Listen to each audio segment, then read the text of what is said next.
Hello everyone, my name is George Maricic and this is Business Talks, inspired by this situation we found ourselves in with COVID-19.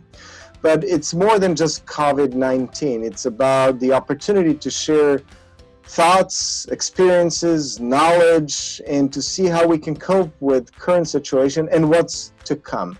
But in order to do that, sometimes it's also great to look behind and see what's behind us.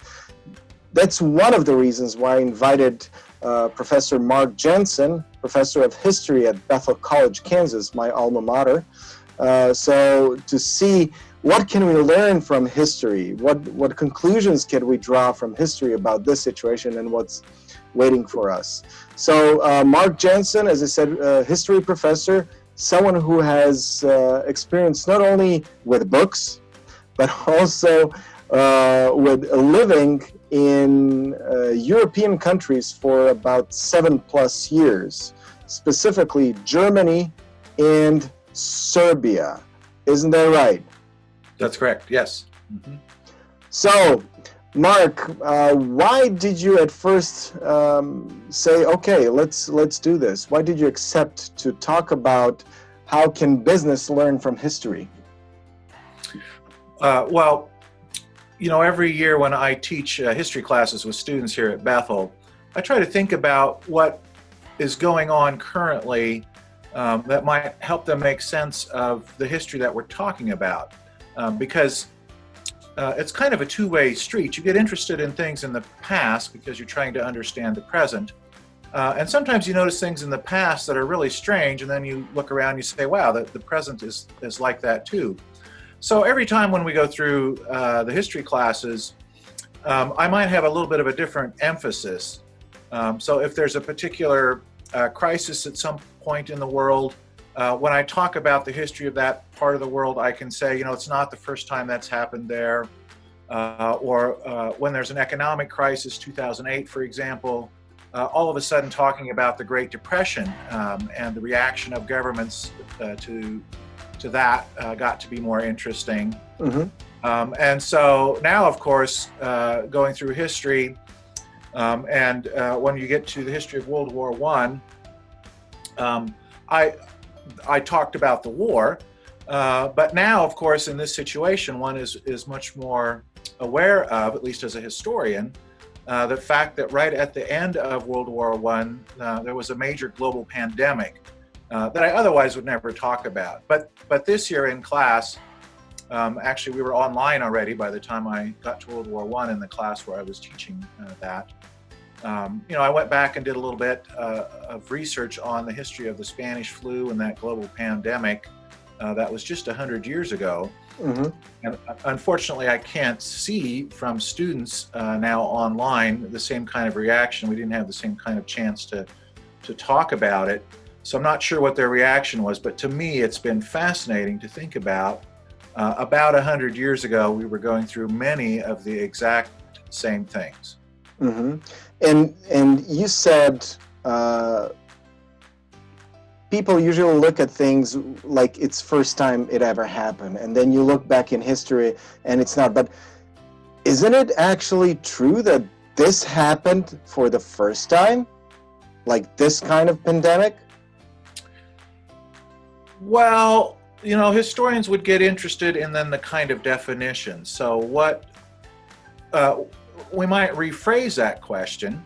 Mm-hmm. What is unique about this COVID pandemic, and what aspects of it are actually kind of a repeat of things that happened 100 years ago? Mm-hmm. And so we could think about what is unique compared to, say, 100 years ago, which was the last pandemic on this scale, but not certainly. There's been other ones. We could talk about other ones in the 20th century as well. And we have time, we'll maybe get to those. But if you think about this one, what's been unique, so what's the first time, is that this happens with the kind of global connectivity that we have. So the media is reporting on it much quicker, although, you know, in some parts of the world, it took a couple months for us to really understand. And the global economy is much more connected, so it's shutting down kind of everywhere at the same time. So those aspects I think are fairly unique. If you think about the aspects of countries confronting a flu or a pandemic, they're kind of on their own. They have to make their own decisions. They shut down at different times. They have different understandings about what causes it. The economy is shut off for a while. Those aspects at the level of sort of nations deciding on their own, that all happened 100 years ago. And you could find that really everywhere you went. Individual countries or cities making their own decisions about how to close down their city. And as you might know, that pandemic started in 1918. It started there's not real clarity exactly where it started, but one version is it started here in Kansas at a military base. Wow. Fort Riley, which is kind of by Manhattan, Kansas. And some people say that's the first place it appeared in the United States. Some people argue it might have been the first place it started anywhere in the world. And then that was in March of 1918. So there was an initial wave that wasn't real serious. And so this same kind of talk, well, there's waves. So there was one wave. They didn't really have to shut much stuff down. And then there was a second wave in the fall and in early winter of 1918. And so cities in the United States were wrestling with, we've shut down in October. My own college, Bethel College, was shut down by the state of Kansas in October of 1918. And the war is still going on. So by November 11, people knew the war was going to end. There should be a big celebration. So you can imagine, in that way, you think, well, the Olympics is a big deal. Should we have postponed that? But imagine the end of the war, how people, especially on the side of the winning countries, they want to get out and celebrate. So there was tremendous pressure to open up cities by November 11, right, the day that the armistice was announced. But what made it that we didn't read enough in history classes about this pandemic? That's one question. And the other question is, what can we learn from it, or what connections can we make it with COVID-19? Yeah, so I've wondered about that, because when I wanted to talk with students about the Spanish flu, I thought, well, I should first of all see what's in the textbook, in case they're reading things there about it, and I can point that out and we can make connections. There was nothing in the textbook that I'm using. So I looked at another textbook that I use with upper level students that focuses just on European history. It's also not in there, which is now super interesting, because how is this possible? We don't know for sure the range of deaths from that Spanish flu pandemic was, the numbers kind of range between 17 to 15 million people killed, which would make it deadlier than World War I. So here's a massive, massive killing event that is not reflected in kind of the ordinary history, in ordinary, well done history textbooks. And then you ask, why so? Why is that? And so if you ask, I've asked some older people in the community. Turns out every family, at least it's a very small sample, but it didn't take me any questions really to find people say, oh, her sister's mother died, and I know this person who's, whatever, they had this death in their family, and this wedding got put off. And it's alive in every family among the very oldest generation. So it's survived completely in family history, but not in institutional history, not in the textbooks. And now I'm just speculating a bit, because historians haven't had a chance to ask this question. It'll be really interesting, I think, to see what the next edition of these textbooks will be like and when historians will engage this question. But my theory is that that pandemic left no institutional trace. So there's no institution built to respond to the next flu pandemic. It didn't change the way public health functions. We can talk about the origins of public health and tracking diseases. It didn't change the way the US government or the state governments responded. I'm not aware of any response on a global scale. There's a brand new League of Nations. They don't take it up. They're worrying about the real things, you know, the important things like war and peace treaties, and this massive event that disrupts the economy and kills all these people does not provoke an institutional response. So, and why do you think then why that happened to lack the institutional response for the pandemic? But we had the Great Depression in basically any book. We had the Great War in basically every book. The Second World War in every book.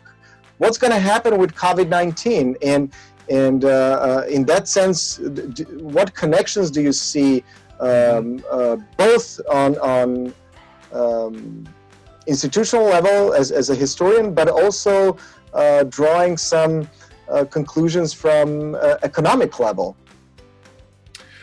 Yeah, so one thing to say about the Spanish flu is when it shut down the economy, and I think the economy is probably going to make the largest impact from COVID-19 when we look back. I think that's what people will really focus on. And the Spanish flu, the lockdowns were state mandated. I have not found a federally mandated lockdown.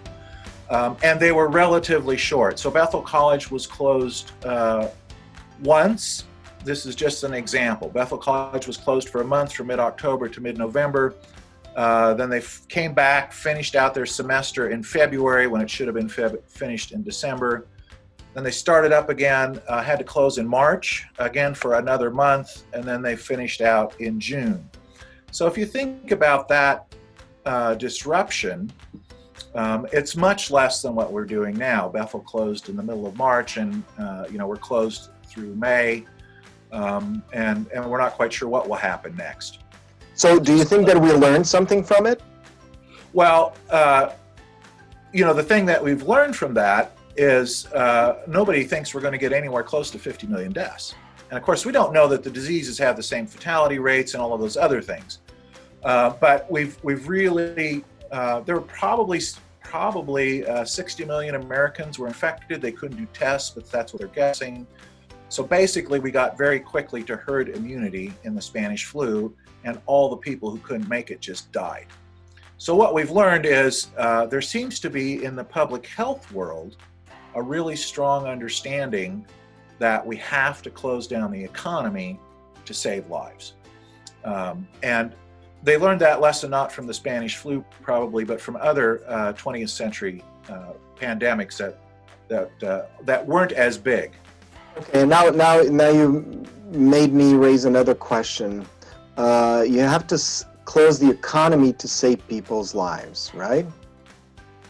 Yeah, right. You have to stop social interaction, which has the impact of closing the economy. Okay, so you say social interaction. Okay, that's another word that literally translated here is like we need to socialize, and luckily today we have the means of doing that, like you and I are socializing now. Yeah. But if we're talking, you have to close down the economy to save people's lives. Looking at today, who is doing the best job in that, and how can you explain that? Is it Europe, US, the US, or in Asia, China primarily, or who is doing the best job in either saving human lives or saving the economy? What is the priority, historically speaking?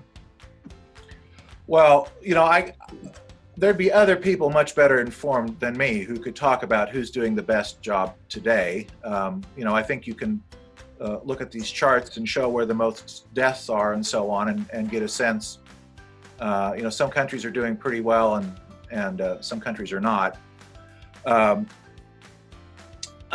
Historically, maybe one thing we can think about is what's new is this is the first time that trade-off is being made consciously. because in all previous attempts, people didn't understand enough and didn't react quick enough that it was even a choice. By the time they started closing down individual states in the United States, we were already in the second wave. And one presumes, although there's no testing, of course, at the time, that it was really quite widespread. So that would be another thing we could think about. We're in this unique situation where we now consciously imagine this trade-off. And it's not clear what people would have done in World War I or in other situations. And what is in your opinion then, how can we compare today's situation in the sense of, we have the internet, we have ability to communicate like this, but we cannot produce, and this is nothing like economic crisis, right? Still, right. The economy is still not really hit hard, right? So, but with what can we compare it? Can we compare it with a world war? Can we compare it with another pandemic or another disease, or what can we compare it from history? Yeah. So again, I would think about what are the elements of this current experience that are like elements elsewhere, but I think, and I want to talk about some of those different ways to break that down. I think we'll come to the conclusion that it's the unique combination of what we're in now that makes this unprecedented. But if you think about, so for example, let's talk about economic destruction and breakdown. I don't know the global figures offhand, and of course the Serbian economy is a story for itself. But if we look at some of the bigger economies, so you think the Great Depression, the Great Depression in the 1930s destroyed the U.S. economy. It cut it about in half. It did the same for Germany. And in Great Britain, it reduced it to about 75. No, Great Britain was about 90% of what it was. France was about 75%. So Germany and the United States were impacted by far the most by the Great Depression, and the size of our economies, the measurement they used at that time was just industrial production was cut in half. And then you look at sort of preliminary talk now. I think the Chinese economy contracted maybe 7%. In the first quarter. That's still not an annual result. And the Great Depression lasted. It took it probably 2-3 years to reach the bottom, and then it took at least a decade to recover. So let's talk. Let's talk about economic destruction. Of course, we don't know what's coming now, but it's really kind of unfathomable that we get to destroying half of the GDP in the United States or even in any single country. But we don't know. But it sets a kind of a benchmark. Like, when are things as bad as the Great Depression? We're a long ways from there. We could maybe compare it to the Great Recession, 2008. That shrank the economy of the United States 3%. I'm not sure. Well, more or less worldwide. Yeah, more worldwide, right? So we might, China's a little worse than that. Economic data is not out. So we might be a little worse than the Great Recession. We're a long ways from the Great Depression. So economically, just to kind of give us a sense of where we're at, we're like, yes, we should be really worried. But no, it's not nearly as bad as what we have survived in the past. Then if you think about war, there's a couple of things. Obviously, you can think about the number of people killed. COVID-19 is pretty severe, and people talk about this in the United States. COVID, the virus has killed more people than soldiers were killed in the Vietnam War or soldiers that were killed in Iraq or Afghanistan. So in terms of just killing people, it's fairly bad. But for U.S. casualties, of course, those were quite small wars in terms of soldiers killed. We're still a long ways from the impact of the really big wars, World War I or World War II, or the Vietnamese casualty count in the Vietnam War. So, but for us in the Balkans, it's a totally different story, right? Yeah, right.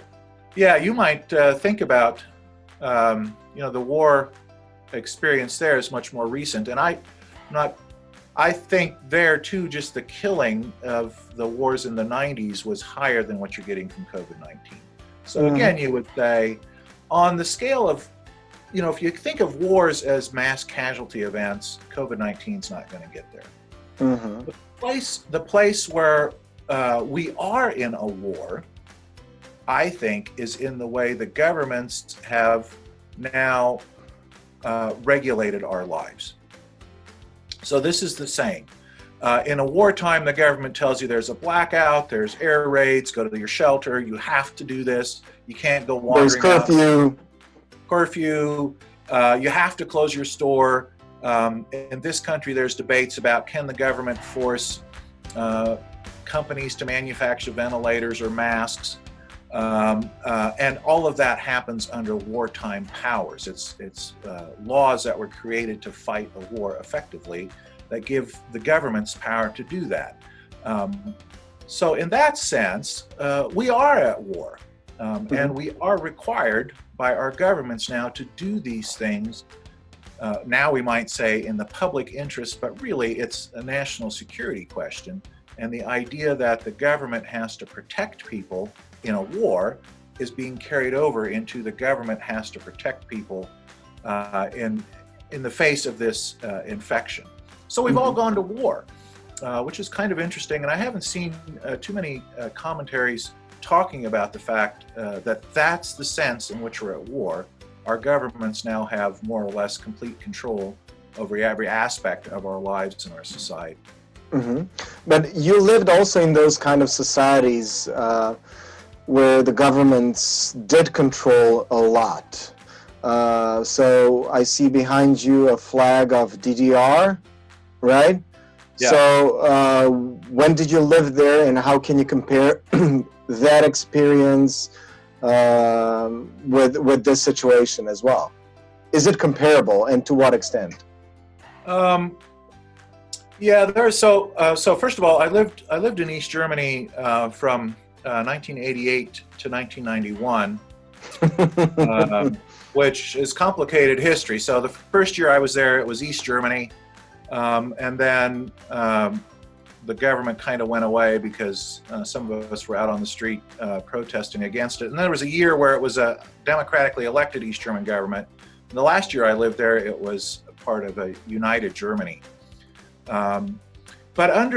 So one thing that immediately strikes me as quite different is that we still have free media, and we can, we get a lot of different variety of information. In East Germany, you really only got one single source of information, which made it impossible to really tell what's going on. In some ways, we have so much information, maybe it's hard to tell what's going on, but that's a very different circumstance. But in terms of, when I lived in East Germany, I was told I could go anywhere I wanted in East Germany, but I lived like a 5-minute walk from West Berlin, so I couldn't go there. Well, but we cannot walk outside now where we want exactly. to, especially after 6 p.m. In Belgrade, Serbia, or the whole Serbia. Yeah.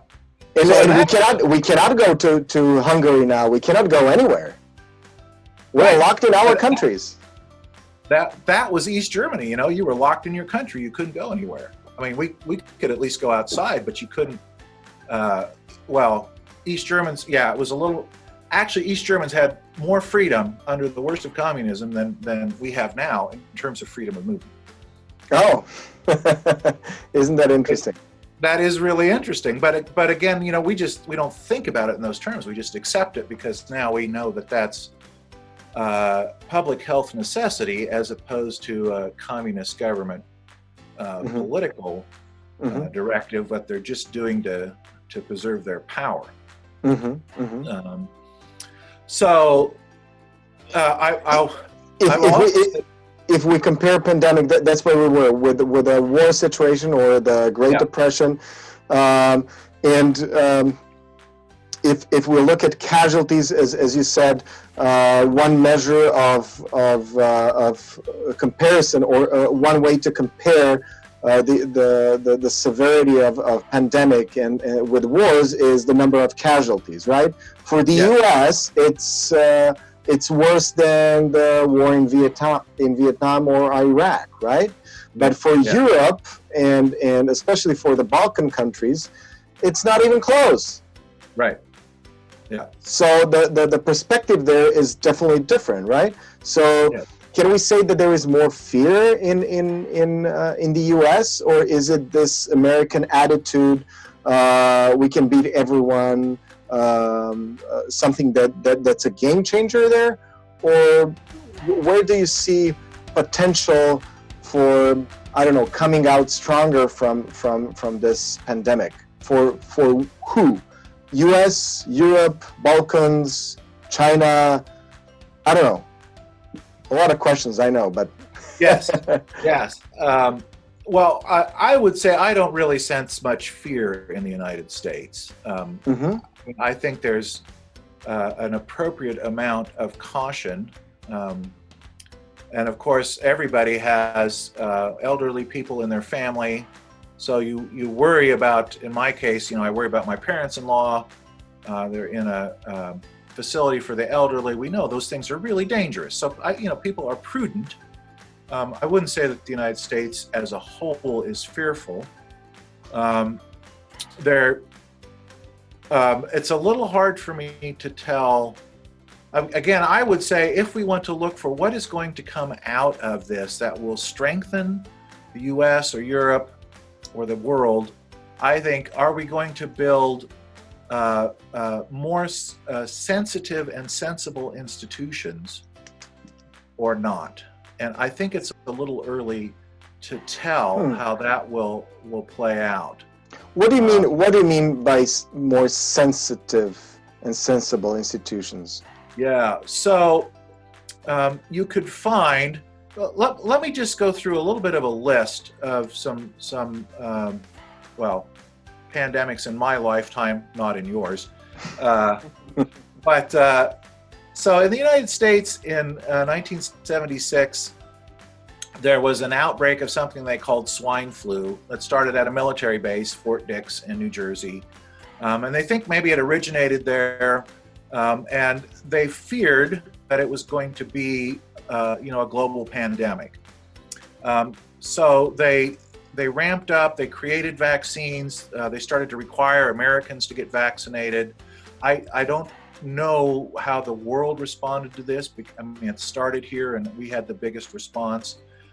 Then they released some vaccine. I mean, they started vaccinating people without doing complete testing, or there were just some things they couldn't find out. And so the vaccine actually ended up killing 450 people. It caused a syndrome that left some lasting damage. And the swine flu on its own kind of fizzled out. So maybe that was maybe the best they could do at the time, but it was a kind of an overreaction. So that made people say, let's not worry about these things. Then more recently, there's been a South Asian respiratory syndrome pandemic, SARS, that came out in 2003. There was H1N1 flu that came out. That was about 10 years ago. Yes. That caused 12,000 deaths in the United States. So that was pretty serious.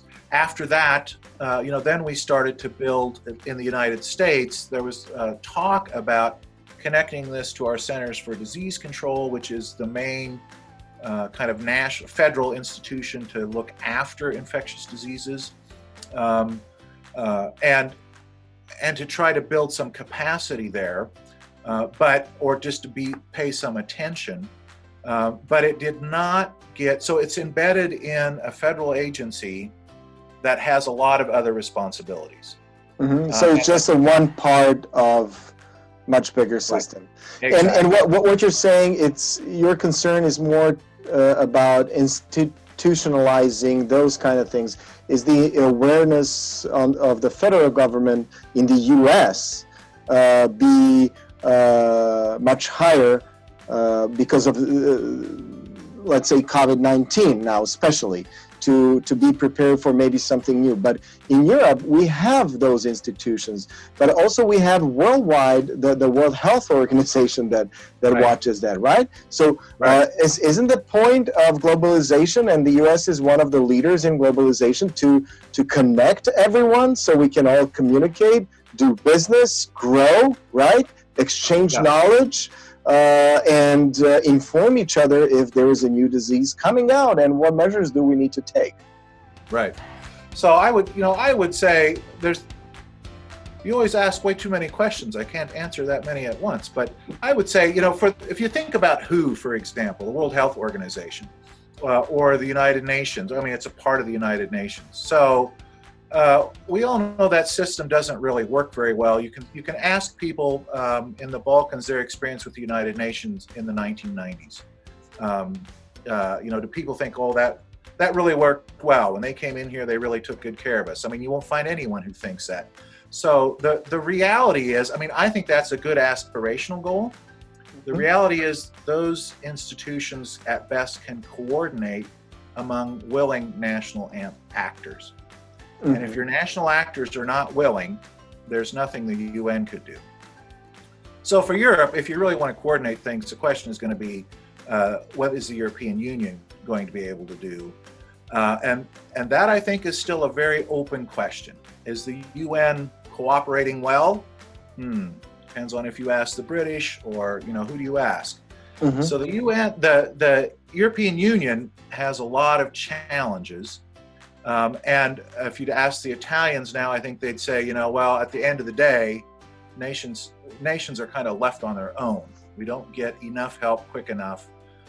So if you want that kind of aspirational goal, you'd have to work at decreasing national sovereignty in the EU and increasing European cooperation. And that's a very big order. The question is, if a common defense doesn't make that possible in the EU, which it hasn't yet, the economy might. That's been the area on which Europeans have been willing to give up the most and cooperate the most. So if they see this as an economic issue, maybe it would be incorporated in a more central place. But again, the issue is if you have an institution that's looking after the health of your people, and it's not tied more directly into the key decision makers, in Europe, that would be economic policy.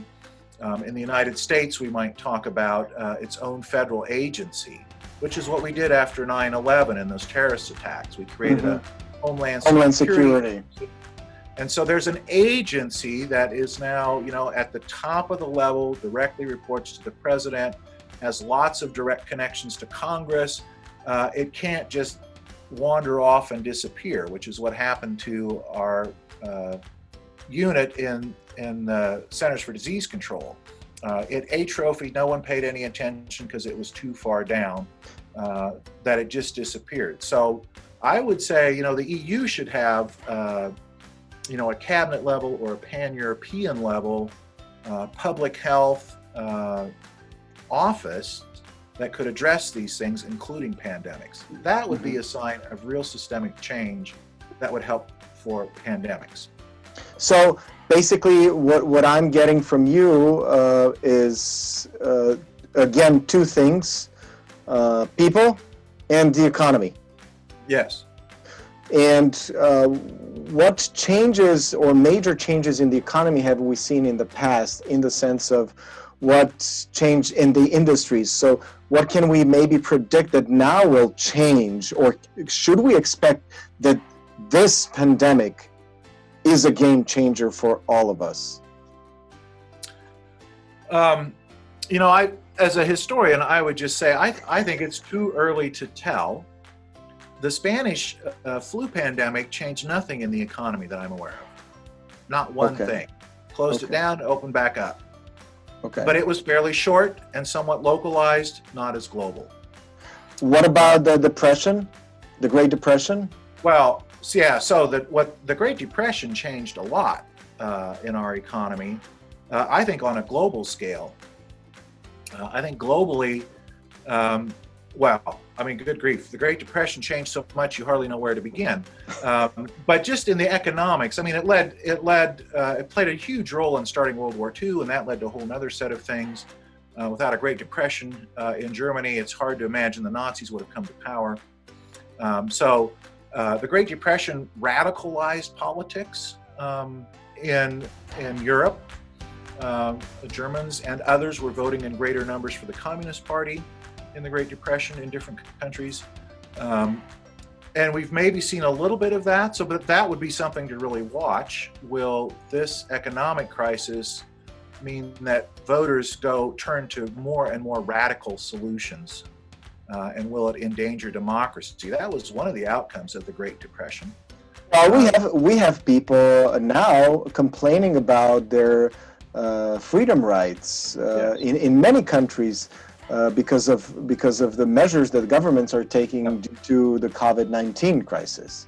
So is this what you're saying? This parallel that we could maybe draw and be careful of?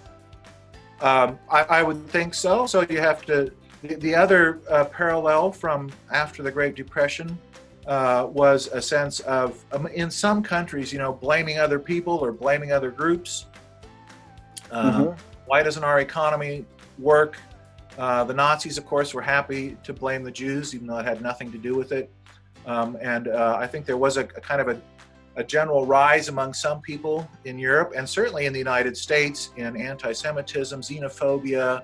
We want to be more isolated. We can't trust those people over there.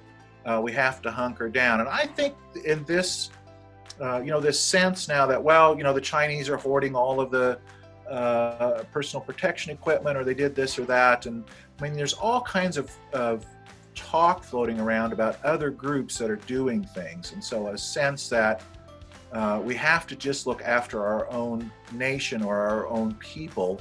That might be an outcome of this that would parallel what happened after the Great Depression. And as we know, that ended up being terribly, terribly destructive. So that's a real cautionary tale for me. And considering all of that and your knowledge of history, and you mentioned earlier that we now have access to more sources of information than we used to, especially when you lived in East Germany. Yeah. Do you think that the world's view or our civilization is more mature than back then, that it's not as easy to blame you for us being, hit by COVID-19, or Chinese or others to blame for anything else? Do you think, are we more mature for that? And do we think that, yes, obviously there is a need, and we talked about it, when it comes to manufacturing industry, the supply chain is now endangered because of the globalization. Everything is produced in China. Do you think that our mindset is not quite there yet to really get shut down, although we're kind of shut down? Does that make sense? Yeah.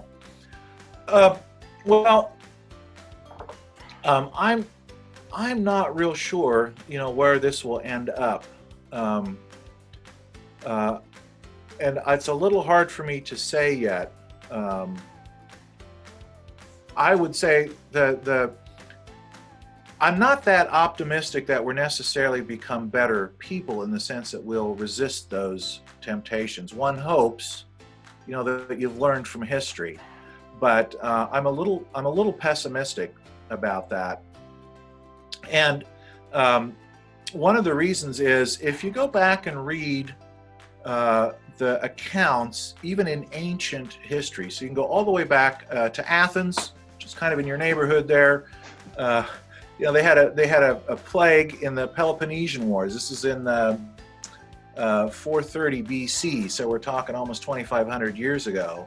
And the initial reaction, was kind of panic. What do we do? It was very disruptive. People were kind of running around at a total loss. And you can find that kind of reaction. So in a way, like these people who want to say, oh, it was these people's fault, or we don't know what's going on, or we're not going to take care of the whole group, we're going to take care of ourselves. I don't really care about public health. I just want to go out, to Ada, or I want to go out to the beach in California. That reaction, I'm going to look after myself first. You found that in Athens in 430 BC. You find that in the accounts of the plague, of the Black Death in 1348 from Florence. There's some really graphic accounts of what happened. Public order broke down, and people just looked out for themselves. Mm-hmm. So I would say, to me, I'm not so sure as individuals we've improved much. I think that's an open question. The place we really improved over all of those more ancient stories is in public order. So when you think, to me, it is kind of, there are people protesting, but you think about the potential, right, for public violence, or even just defiance or riots among neighbors. None of that. So I think we have a much, this might be what people have understood. Yeah, we do actually have obligations, even when the government's not looking to look after each other. I feel pretty good about that. Some of the individual responses I've heard, make me question if we're making much progress as individuals. I think as an organized society, we're doing better than we've done in some cases in the past. And where do you see the opportunities here, or do you see any opportunities for our civilization? Is it evolving, changing? Is this going to influence the change? You said it's maybe a bit early for that to say now, but where do you see opportunity, if any? Well, I think there's a lot of opportunity.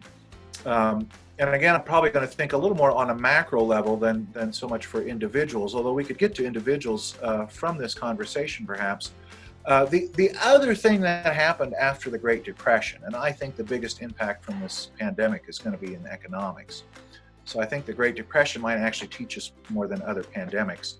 The other really big thing that happened out of the Great Depression, on the other side, we got xenophobia and World War II. On the other side, we developed in the United States and reinforced in Europe the idea that the government can play a meaningful and useful role in regulating the economy. Europeans had figured that out after World War I, because World War I dug so deep into all of European society, and it was really just a peripheral kind of thing in the US. We were in the war very short. But in World War II, so first of all, the Great Depression built a lot of social network in the United States that did not exist. And it extended it in Europe.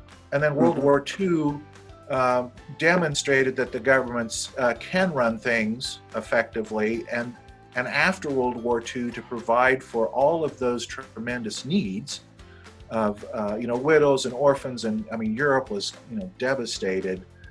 Governments were just much more active, even on the capitalist side. Of course, the communist half of Europe was a very different story that probably isn't going to apply to us going forward. So if we look at the capitalist side, the old idea, and this is what you're getting in this, I have to be free to do my thing. That would have been an argument from 18th or 19th century capitalism. And society's best off when individuals have maximum freedom. And we've tried that out at different places, and I think there's a lot to that theory. Individual freedom is really important. But I think looking at those kinds of challenges that don't respond well to the market, which is what public health challenges are, we've found a better balance between individual freedom and responsibility, and government playing a responsible role when needed in crisis. And so I think we could use a little more of that. and we hope it doesn't doesn't get out of control and become too much government. But I think we could use some more. And Okay, I'm biased now a little bit, but I have to say this. This all sounds what you're actually teaching. This is the mindset that you're talking about, and this sounds to me like what you're teaching your students. Not only you, but majority of professors at Bethel College are teaching your students. Is like it's very important to have that individual freedom of thought, of critical and creative thinking. And we're here just to guide you to find your way. So in a way, I could explain you as also my professor at one point. You were more like a government, like that responsible government, giving me the framework, right, and letting me do my thing. You wanna do your seminar on this topic or on that topic? Okay, why? It's not don't do that, do this, and do it from my book. It's like, okay, why so? So in that sense, I see a lot of potential in this crisis, because what we all did, we reached out to each other, not only within our nations, rather globally. Okay, we have the internet. Right. So we started there to exchange thoughts, opinions, etc., etc., etc., etc. What would or what could make this change to continue to grow, in your opinion, in looking from the history? What kind of mindset we need, and can we expect a cultural change, global cultural change? Yeah. Well, I'm very reticent to say what we might expect in the future. I would say I think people are going to be much more comfortable. This really sped up the process of doing things online. We're going to see much more of that, I think, much more, which makes it much easier to cooperate. So I have students from 3 continents now sitting in on my online classes, because international students have gone home. So I think that will develop, and I hope this to me will be the kind of which way are we going to break off of this? Will we become more nationalistic and isolated, or will we become more globally minded? That to me is still a very open question, but the potential is there. So what will happen? How will history remember it? History doesn't remember, at my level where I teach it across centuries. I don't remember what individuals do so much. I look at structures and institutions. So that's what history is going to remember. But we certainly have lots of opportunities as individuals to play our part in deciding which way we want to go from here. And do we want to engage more and push more and do more, or are we going to follow these other voices? So individuals play a role, of course, and it's the cumulative actions of individuals that actually shape the institutions that historians then are more likely to remember and look at. So all of those institutions were formed by individuals making choices, but it's a little harder to get down to that level of history.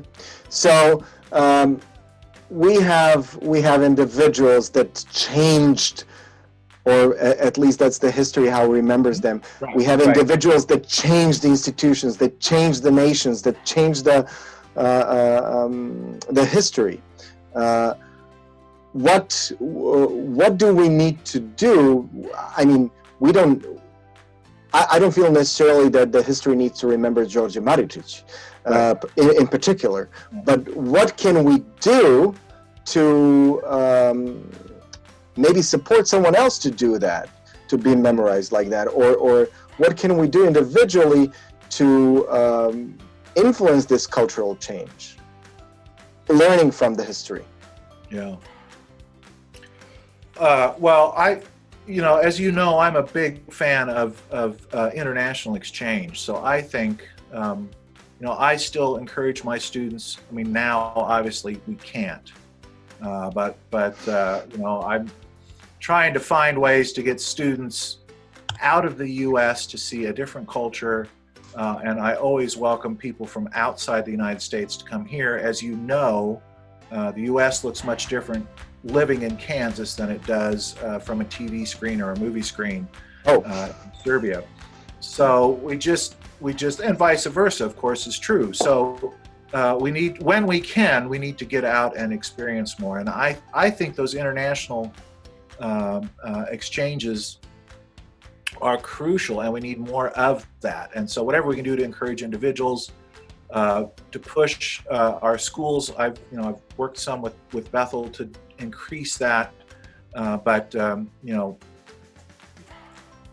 resources are maybe a little bit limited. It's not everybody can do everything. So I would say pick one thing you can do that pushes in the direction of more international cooperation, and resisting the call, to really hunker down as a nation now because of COVID-19. We can't really trust or cooperate with others in the same way. So you see their potential in exchanging, the cultural exchange, the international exchange on all levels and in all shapes. Well, that's great, and it's also great because we have Emir Janic joining us. He lives in Zagreb. He studied at Berkeley in California. He got his PhD. Emire, what is your opinion on hi Emire,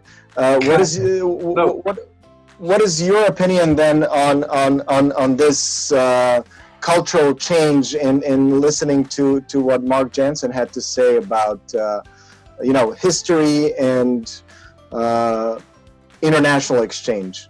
Yeah. Thank you firstly for calling me and inviting me to participate in this excellent conversation. Mark, I'm really honored to meet you for the first time, of course. I'm very curious about history, regarding the fact that sometimes we think it's only a social construction, It's only something that we agree upon and maybe have a different opinions on it. What I would like to ask you sincerely I've been listening not from the beginning, so sorry about that, but rather from maybe 30 minutes after you started. And what I would like to ask you is on the ground of economics. So we know that historically economic pie is growing. So at the beginning of 20th century, the economic pie was much smaller than we have it today. Therefore, economic outputs are different as well. So regarding the fact that at the beginning of 20th century, you mentioned the Spanish flu had a significant influence on a certain social assumptions that continued on to 20s of last century, escalating with a Great Depression on completely other side of social impact. And then Second World War, everything happened so quickly and escalated as well up to today. Our economic pie today is much bigger than it was in the last century. Therefore, what do you think, how are we going to, live up to the end of this crisis regarding the fact that now we have much better conditions, economic conditions. We are not facing hunger. Right. We are not facing the threats that were very imminent 100 years ago. Are we going to jump over it and survive it without maybe some big repercussions on our civilization? Are we going to become better, more united around it? I listened to your comment on European Union, and this is on a track of integration. So are we facing a new integration that is unprecedented historically, or are we facing a dividing of our small cultures into something that is dangerous for our survival? My answer is I don't know. I think that's the path. You can imagine. Yeah, I think that's at the big level, the macro level. That's the question that we're on. And of course, it's not a new question for the EU. The EU's been asking that question ever since they were founded, really.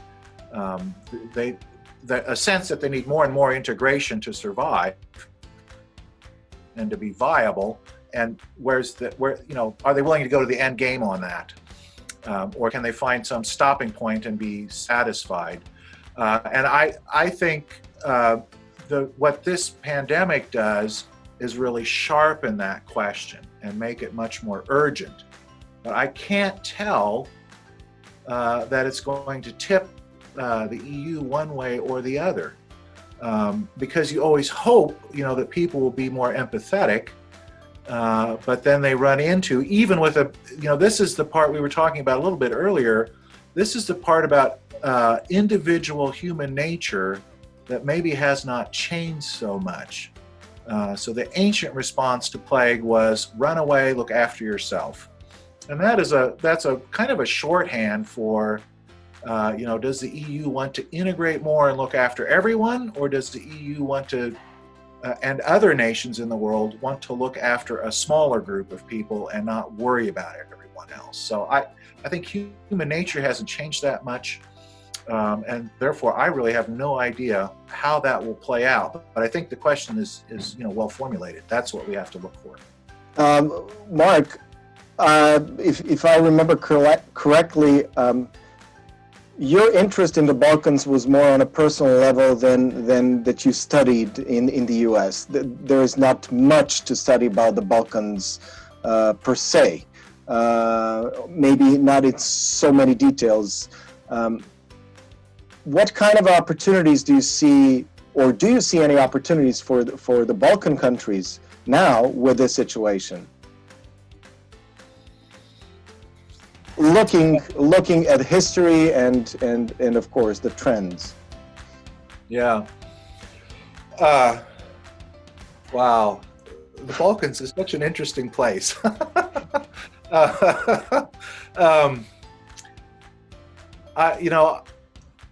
So what's really interesting to me about the Balkans is you lived, just for the viewers, you lived in Belgrade for 3 years. I lived in Belgrade. Right. So I lived in Belgrade from 1993 to 1996, and I was working with a relief organization that was related to a church, working with refugees mostly from the war in Bosnia. But after that, I went and studied, and I did some graduate work in the history of Eastern Europe as well. So, but the Balkans, in that sense, is like a microcosm of the world. So they're really divided into very small groups. But if you come in as an outsider, you can say, "Wow, here's a lot of things that look very similar." Mm-hmm. But you can also, when people point out, but this is different and this is different, you're like, yeah, you're right. That is also very different. It's harder for an outsider to see those differences than the similarities initially. So part of it is sort of figuring out, where are those differences? Why do they matter? How do they play out? I think if you step back and ask, it's clear that the Balkans would benefit from more cooperation.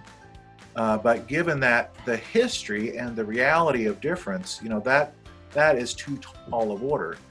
So maybe it's a matter of looking for good partners in other directions, across other borders. I think in some sense maybe the Slovenians have kind of done that. But anyway, that all gets to be very complicated, and it's at this level, of course, that the history really matters, because you can't just say it'd be so much better for us to get along, when the reality is that's just not how that's not the hand that history has dealt you. So you'll have to work harder at that. We have our own challenges on different levels, of course, in the United States. The history of race relations, for example, in the United States. History of what? Race relations. How we have treated blacks and Hispanics, Native American. Oh, you treated them? Yes, yeah, or mistreated them. That's our version of a history that everyone knows we have to solve, and we have not, and we see we cannot. So it's not like the Balkans is alone in these kinds of challenges. It's just a different hand that you're dealt with. And it's a bit different narrative in that sense, and maybe a persistence of focusing on differences rather as disadvantages, rather on differences as opportunities to learn from each other and to grow. Mark, what you also said about the Balkans for this situation, I actually think that it is a great opportunity. Emir, myself, and a couple of other guys are trying to do that. We're trying to connect those dots and say, okay, I really don't care much about those differences, or actually I do, because they're enriching me and everything that we do together. Emir, what's your view on those opportunities? I mean, you also studied in the U.S. and you moved a lot around. You live in Zagreb, where your roots from, you know. How do you see that as well? And how can you explain an American who lived in East Germany, broke the wall down, and then in United Germany, and then in Belgrade during our Great Depression? Let me just correct you. I studied in Slovenia, but my mentor was from UC Berkeley and sorry, school as well. Georgia and I really clicked very, very quickly. You know, as soon as we met, I think that we became, let's say, good conversation partners. And what I feel is that we have an amplification system and mechanism, social mechanism, that is driving the differences. And it is historical, of course, like anything else. You know? What I see now is also, initiation of different social mechanisms driven by event that is called coronavirus.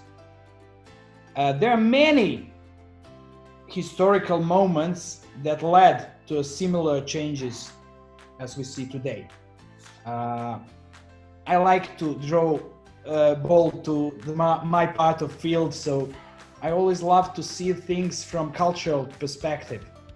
And if we see the culture as a set of assumptions that are answering the basic questions of what is good, what is evil, who is enemy, who's friend, some really basic questions, then I see all of those events as a organization or as a cultural intervention events that changes those assumptions very quickly. Yeah. It all depends on the intensity of event, and it all depends on how that event reached the population, how it drives things through the social network, etc. And having said that, I would return to what Georgia said a moment ago. And this is how I see things. I see things as a set of very frequent events that happened in this region of Balkan that draw our different social networks to confront rather than to cooperate. Mm-hmm. In the moments we have been cooperating, but we felt that cooperation was driven by force rather than our will. Mm-hmm. And that drove us in a position where we saw each other as let it not put an enemy, but as a competitor on the same football field. And this football field is very small. Yeah. Having said that, it all contributes to the fact that we live in a quite small corner of the world, very much competitive about everything, and very much looking to gain from each other. I see that especially this crisis that is not driven by our interest, but rather came from another, point of the universe, gave us an opportunity to see things different on common grounds rather than differences. And I think that Georgia thinks similarly about this. It will and it can drive change of assumptions to a much more positive side than we had an opportunity to feel it historically. And we'll have to ask Mark next time he comes to our neck of the woods, because usually Mark is trying, as he said, to bring students or to expose students to other countries, other cultures, especially European culture. And since I've graduated from Bethel College in 2007, but even before that, he was bringing students to Belgrade because he lived there. And with that in mind as well, and you said now you have students from 3 different continents. Mark, just to wrap it up, what is the future of schools? What is the future of colleges, universities now, from your perspective with this COVID-19? How is this changing educational system, and can we see any parallels from the past, or with the past, with history? I'm going to say I just cannot think of any parallel in the past with what we're doing now. All these schools shut down and going online, it's completely unprecedented. I can think of no parallel. What will be constant, I think, are the economic forces on education in the United States. That is different in Europe, where education is mostly funded by the state. In the US, it's a much more competitive field. All the states compete with each other for students, as well as with a much larger number of private schools than exists in the US, so exists in Europe. So we're very competitive. I think economics will really drive it. I think students are going to come away valuing personal connections more. That's one option. And so there'll be less interest in online education among some students, and a real desire to connect with professors, because people are just kind of struggling in online classes. And that's my experience with students, and they acknowledge that it's easier when we're together and they have a kind of a personal contact. Other students are going to value the convenience of just checking in whenever. So I think there's going to be a sorting out in the United States, market-driven by student preference, which is mostly just adding or accelerating that new option of online education. But there's some students who are not going to like it and who won't succeed at it. So I think there'll always be a role for face-to-face.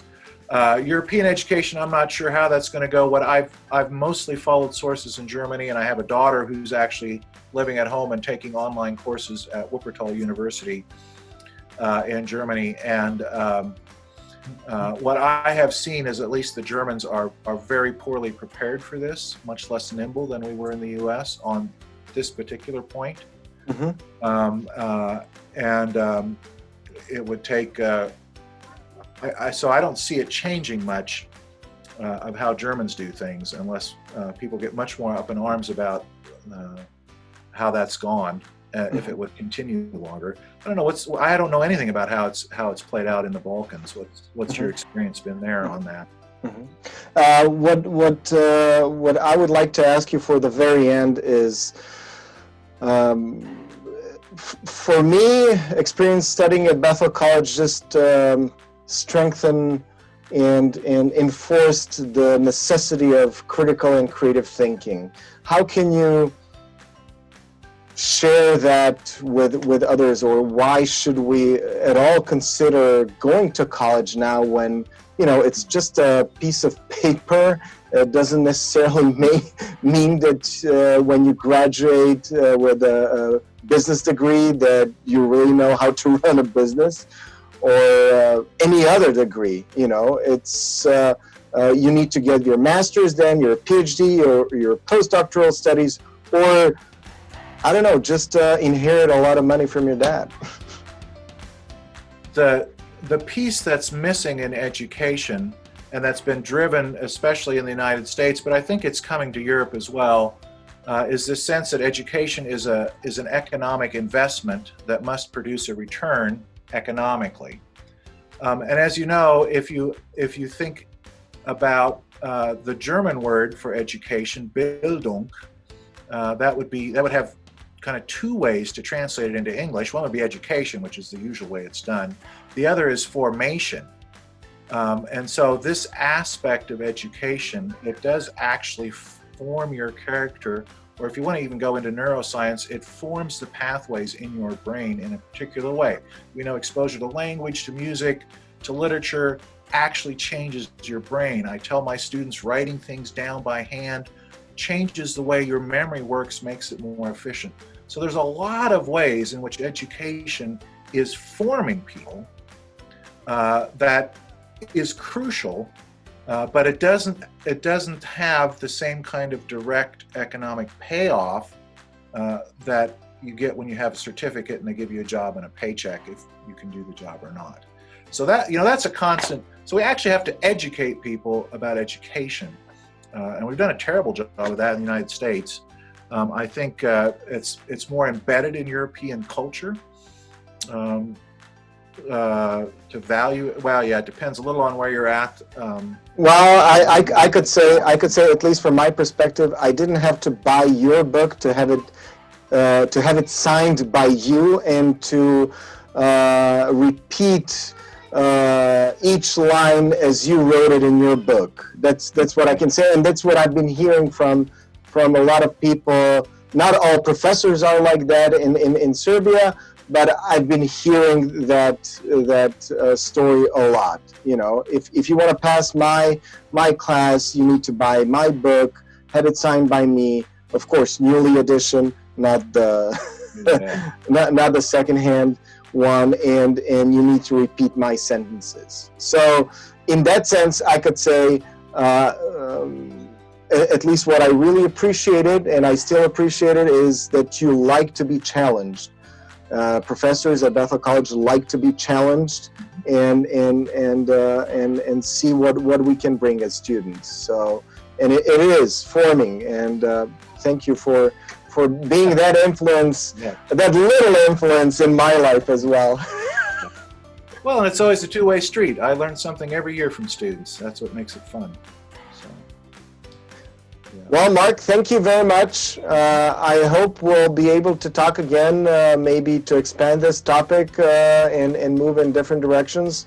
I fondly remember how you made us in class to think about the success of Martin Luther and his teaching of or interpretation of the Bible, and maybe I can even connect it with today's situation because of the internet and everything. So maybe things will change. Maybe we'll come to a better future.